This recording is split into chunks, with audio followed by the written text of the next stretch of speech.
یرمیہ 33 باب۔ ہنوز یرمیہ قید خانہ کے صحن میں بند تھا کہ خداوند کا کلام دوبارہ اس پر نازل ہوا کہ خداوند جو پورا کرتا اور بناتا اور قائم کرتا ہے، جس کا نام یہوہ ہے، یوں فرماتا ہے کہ مجھے پکار اور میں تجھے جواب دوں گا، اور بڑی بڑی گہری باتیں جن کو تو نہیں جانتا تجھ پر ظاہر کروں گا،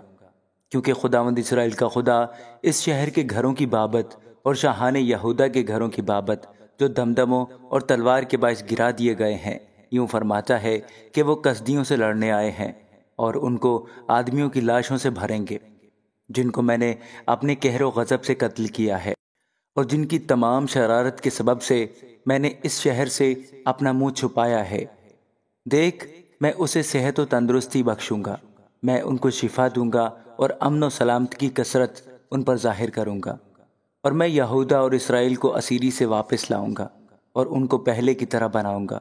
اور میں ان کو ان کی ساری بد کرداری سے جو انہوں نے میرے خلاف کی ہے پاک کروں گا، اور میں ان کی ساری بد کرداری جس سے وہ میرے گنہگار ہوئے اور جس سے انہوں نے میرے خلاف بغاوت کی ہے معاف کروں گا، اور یہ میرے لیے روئے زمین کی سب قوموں کے سامنے مسرت بخش نام اور ستائش و جلال کا باعث ہوگا۔ وہ اس سب بھلائی کا جو میں ان سے کرتا ہوں ذکر سنیں گے، اور اس بھلائی اور سلامتی کے سبب سے جو میں ان کے لیے مہیا کرتا ہوں ڈریں گی اور کانپیں گی۔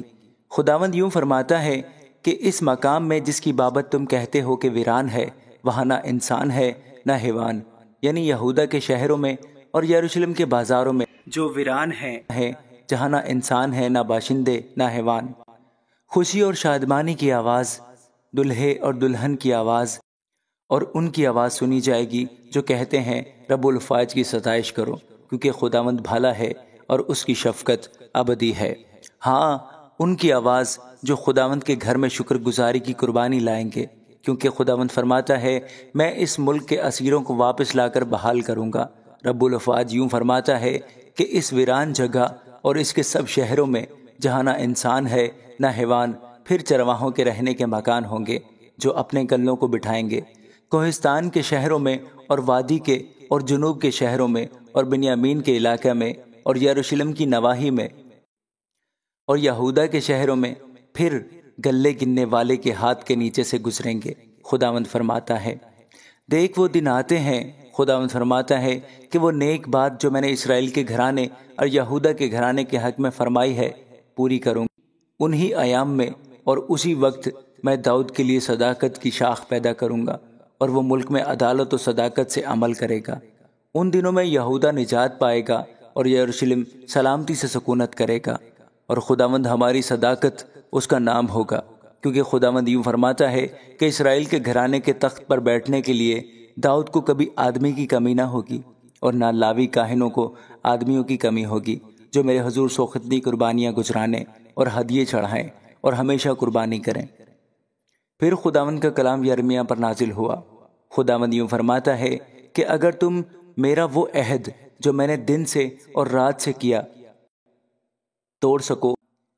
کہ دن اور رات اپنے اپنے وقت پر نہ ہو،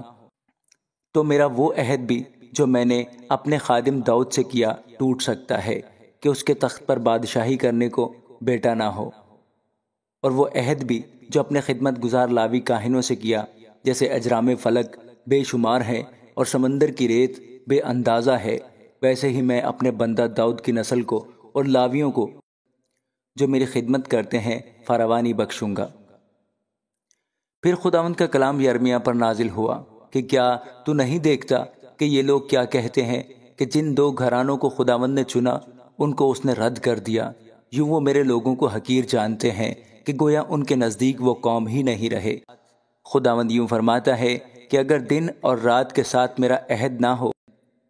اور اگر میں نے آسمان اور زمین کا نظام مقرر نہ کیا ہو، تو میں یعقوب کی نسل کو اور اپنے خادم داؤد کی نسل کو رد کر دوں گا، تاکہ میں ابراہیم اور اسحاق اور یعقوب کی نسل پر حکومت کرنے کے لیے اس کے فرزندوں میں سے کسی کو نہ لوں، بلکہ میں تو ان کو اسیری سے واپس لاؤں گا اور ان پر رحم کروں گا۔ آمین۔